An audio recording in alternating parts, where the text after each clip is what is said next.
Greetings, Tomasio here, and we're praising God today. I am head of Catholics for Trump, the leader of the St. Paul Street Evangelization Pittsburgh chapter, Knights of Columbus, Seward Council, and basically alumni Franciscan University, master's degree in theology from Regent University. So all I'm saying is I'm an alumni of the university, and I have two kids that are attending university, and we bought a house in town. We live in Steubenville. I live around the corner from Dr. Hahn, okay? Dr. Bergman. They all live there. All right, so I'm going to explain this to everybody so they understand what's happening. All right, this here is Steubenville, okay? They have this cross, San Damian Cross, and they shine a light on it, and then the people who are in church, they lift their hands up. Do you see how they're lifting their hands up? To the cross, because they put the light on the cross. Okay, so everyone's putting their hands up to the cross. It's like, and I did it myself, okay? They're worshiping this cross, and you can see they're worshiping it, okay? All right.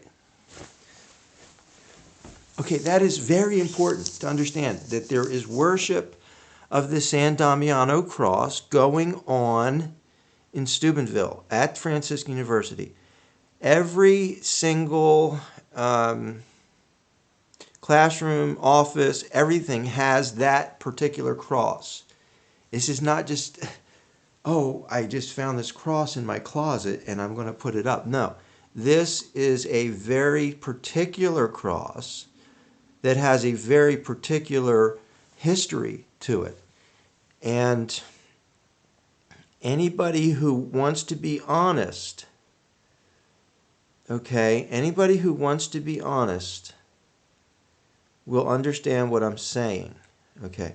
Now, this picture I'm going to show you is actually from Franciscan University. From Scott Hahn had a Defending the Faith conference this summer, and this was there. This was literally there. Okay, look at this.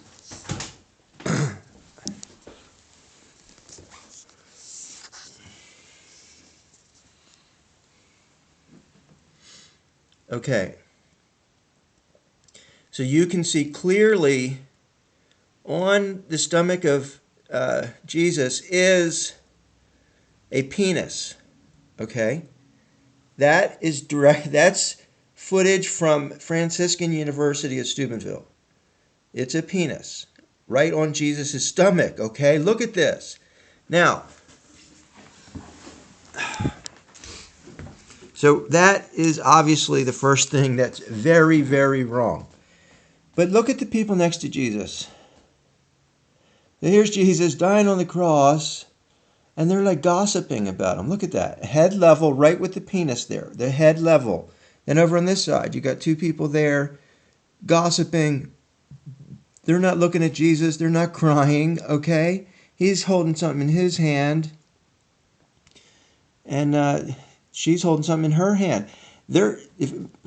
Kalachi, in Rape of the Soul, said that those are phallic symbols, that these people are holding phallic symbols. And then you got the phallic symbol in his stomach.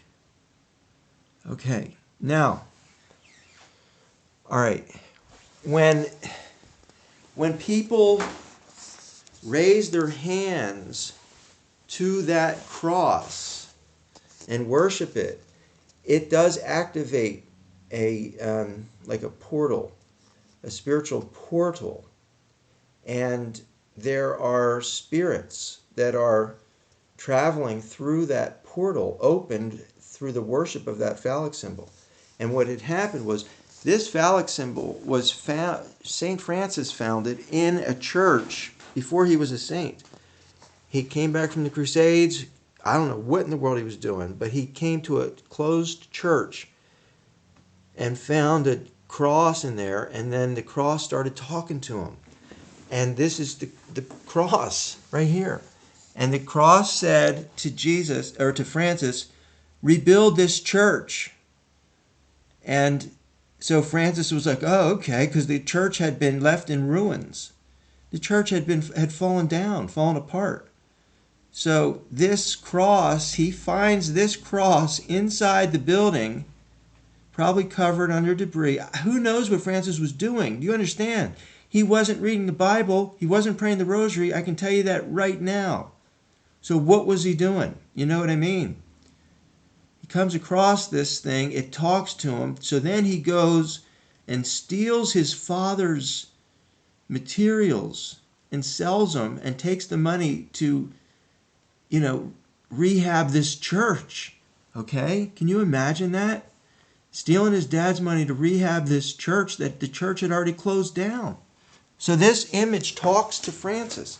The image talks to Francis. Okay, now, his father turns him in to the bishop, says, this my son is really doing something that he shouldn't be doing, like stealing. So the bishop calls Francis to give an account, and Francis takes off all his clothes in front of everybody, strips naked. Okay? Men, women, children. The bishop was there. His parents were there. Gives his dad his clothes back. He's here, take it. You're not my father anymore. Okay? So, that's not a saint. A saint doesn't do that. The Bible says to honor your mother and father. Francis did not honor his mother and father. That's clear. So this voice that spoke to Francis, do you understand, was not Jesus. It was not Jesus. It was a demon of some sort. And Francis got in all kinds of trouble. So, what does Francis do? He says, oh my gosh, I'm going to turn this thing around. And he repents and he gives his life to Jesus. Francis had a conversion. And so he lived the rest of his life to expose the devil and to live for Jesus Christ and to evangelize Muslims. That's what he was doing. So this cross was hidden for 700 years. It was taken completely out of circulation. 700 years. And that was Francis's, obviously, his direct request, is destroy this thing. And, because he knew it was power. No one's saying there wasn't something that happened. Yes, there's something happened. But to say that was of God, the church never, ever confirmed that as a proven apparition. It's never been confirmed by the church. Never. So what happens is this thing gets taken out of hiding. Maybe Claire was supposed to destroy it. I don't know. But gets taken out of hiding by the Vatican, 1957, height of pedophilia scandal. They take this thing out. This is taken out, okay, of hiding. How did they even know it was in hiding? Do you know what I'm saying? There is a story there that nobody knows, but we should know. Then the next thing you know, this thing's getting distributed across the world. And for Steubenville to take it, I'm saying it's a portal. So everyone should stop worshiping that. I'm telling you right now, because there's a curse associated with the worship of that phallic symbol. There's a curse. You're seeing it happen. This David Wright dude, he's totally possessed, okay, wanting babies. There's questions of incest. There's a lot of stuff going on with that guy, okay. Now, Franciscan takes him in because of the poor judgment. Do you understand? Franciscan is under a curse, a spell, because of that portal of that phallic symbol. And it's not the true Jesus. It's just not. It's a mockery of Jesus. So, don't worship it. We're asking all the students, do not lift your hands up to that phallic symbol. Don't do it. Okay? Don't do it. So I can say, don't do it until they take it down. They got to take it down. It's bad. This thing is is horrible what happened. This is horrible. Every student needs to wake up, okay, and save your school, save your university, and demand that they get rid of that cross. Thank you.